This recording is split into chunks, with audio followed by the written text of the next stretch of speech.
ನಮ್ಮ ಚಾನಲಲ್ಲಿ ಬೇಸನ್ ಉಂಡೆ ಮಾಡೋದನ್ನ ತೋರಿಸ್ತಾ ಇದ್ದೀನಿ. ಅದಕ್ಕಿಂತ ಮುಂಚೆ ಯಾರೆಲ್ಲ ಇನ್ನೂ ಚಾನಲ್ಗೆ ಸಬ್ಸ್ಕ್ರೈಬ್ ಆಗಿಲ್ಲ ಪ್ಲೀಸ್ ಸಬ್ಸ್ಕ್ರೈಬ್ ಆಗಿ. ಇದಕ್ಕೆ ಏನೇನು ಇಂಗ್ರೀಡಿಯೆಂಟ್ಸ್ ಬೇಕು ಅಂತ ನೋಡ್ಕೊಳ್ಳೋಣ. ಫಸ್ಟ್ ನಾನಿಲ್ಲಿ ಕಡಲೆ ಹಿಟ್ಟು ತೊಗೊಂಡಿದ್ದೀನಿ, ಸಕ್ಕರೆ ಪೌಡ್ರ್ ಮಾಡ್ಕೊಂಡಿದ್ದೀನಿ. ಪೌಡ್ರ್ ಮಾಡ್ಕೊಳ್ಳುವಾಗಲೇ ನಾನು ಏಲಕ್ಕಿ ಹಾಕಿ ಕ್ಲೀನಾಗಿ ಪೌಡ್ರ್ ಮಾಡ್ಕೊಂಡಿದ್ದೀನಿ. ಹಾಗೆ ಮೇನ್ ತುಪ್ಪ ತೊಗೊಂಡಿದ್ದೀನಿ.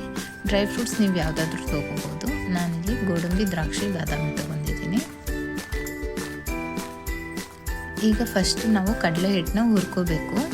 ಅದಕ್ಕೋಸ್ಕರ ಒಂದು ಸ್ವಲ್ಪ ತಳ ದಪ್ಪ ಇರುವಂಥ ಪಾತ್ರೆ ಉಪಯೋಗಿಸ್ಬೇಕು, ಇಲ್ಲಾಂದರೆ ಬೇಗ ರೋಸ್ಟ್ ಆಗುತ್ತೆ, ಸೀದು ಹೋಗುತ್ತೆ ಅಂತ. ಕಡಲೆ ಹಿಟ್ಟು ಹಾಕೊಂಡು ಕ್ಲೀನಾಗೆ ಕೈ ಆಡಿಸ್ತಾ ಇರಬೇಕು, ಕೈ ಬಿಡಬಾರ್ದು. ಕ್ಲೀನಾಗಿ ಮಿಕ್ಸ್ ಮಾಡ್ಕೊಳ್ತಾನೆ ಸ್ವಲ್ಪನೇ ತುಪ್ಪ ಆ್ಯಡ್ ಮಾಡ್ಕೊಳ್ತಾ ಮಿಕ್ಸ್ ಮಾಡ್ಕೋಬೇಕು. ಒಂದೇ ಸಲ ಎಲ್ಲ ತುಪ್ಪನೂ ಹಾಕ್ಬಿಡಿ, ಸ್ವಲ್ಪನೇ ನೋಡ್ಕೊಳ್ತಾ ಹಾಕ್ಕೊಳ್ಳಿ.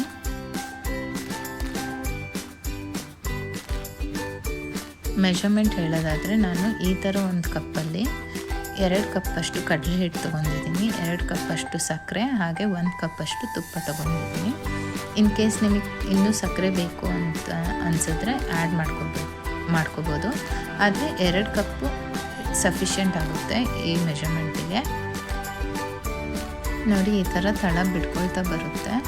ಆಮೇಲೆ ಇನ್ನೂ ಎಲ್ಲ ಫುಲ್ ತುಪ್ಪ ಏನು ಮಿಕ್ಕಿತ್ತೆಲ್ಲ ಆ್ಯಡ್ ಮಾಡ್ಕೊಂಡಾದ್ಮೇಲೆ ಈ ಥರ ಆಗುತ್ತೆ, ಈ ಥರ ಕನ್ಸಿಸ್ಟೆನ್ಸಿ.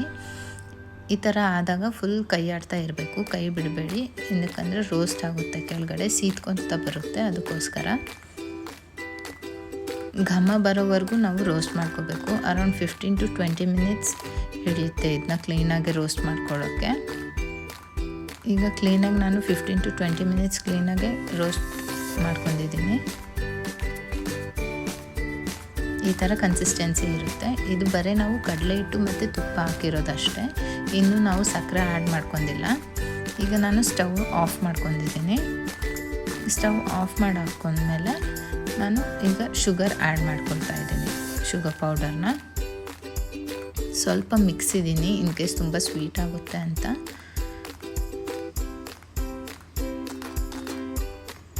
ಕ್ಲೀನಾಗಿ ಮಿಕ್ಸ್ ಆದಮೇಲೆ ಸರಿಯಾದ ಕನ್ಸಿಸ್ಟೆನ್ಸಿಗೆ ಬರುತ್ತೆ. ಈಗ ತುಂಬ ಪೌಡರ್ ಅನಿಸ್ಬೋದು, ಆದರೆ ಕ್ಲೀನಾಗಿ ಮಿಕ್ಸ್ ಮಾಡ್ಕೋಬೇಕಿದ್ನ.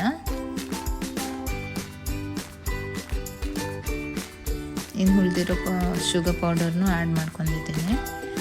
ಸ್ವಲ್ಪ ಸಕ್ಕರೆ ಅಂಶ ಜಾಸ್ತಿ ಹಿಡಿಯುತ್ತೆ, ಏನಕ್ಕಂದರೆ ಕಡಲೆ ಹಿಟ್ಟು ಸ್ವಲ್ಪ ಮದ ಅನಿಸುತ್ತೆ, ಅದಕ್ಕೋಸ್ಕರ. ಇದು ಫುಲ್ ಎಲ್ಲ ಹಾಕಾದ್ಮೇಲೆ ಕ್ಲೀನಾಗಿ ಮಿಕ್ಸ್ ಆದಮೇಲೆ ಈ ಥರ ಕನ್ಸಿಸ್ಟೆನ್ಸಿ ಬರುತ್ತೆ. ಈಗ ನಾವು ಡ್ರೈ ಫ್ರೂಟ್ಸ್ ಹಾಕ್ಕೊಂಡು ಉಂಡೆ ಕಟ್ಕೋಬೋದು.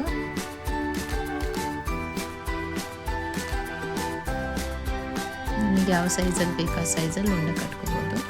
ಇನಿಷಿಯಲಿ ಸ್ವಲ್ಪ ಸಾಫ್ಟ್ ಅನಿಸುತ್ತೆ, ಆಮೇಲೆ ಅದು ತುಪ್ಪ ಎಲ್ಲ ಕ್ಲೀನಾಗಿ ಹೀರ್ಕೊಂಡಾದ್ಮೇಲೆ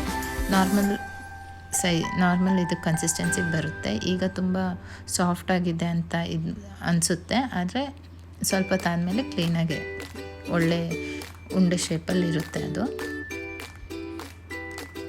ಈ ರೆಸಿಪಿ ಇಷ್ಟ ಆಗಿದ್ದರೆ ಪ್ಲೀಸ್ ಒಂದು ಲೈಕ್, ಶೇರ್, ಕಮೆಂಟ್ ಮಾಡೋದನ್ನ ಮರಿಬೇಡಿ. Thank you friends.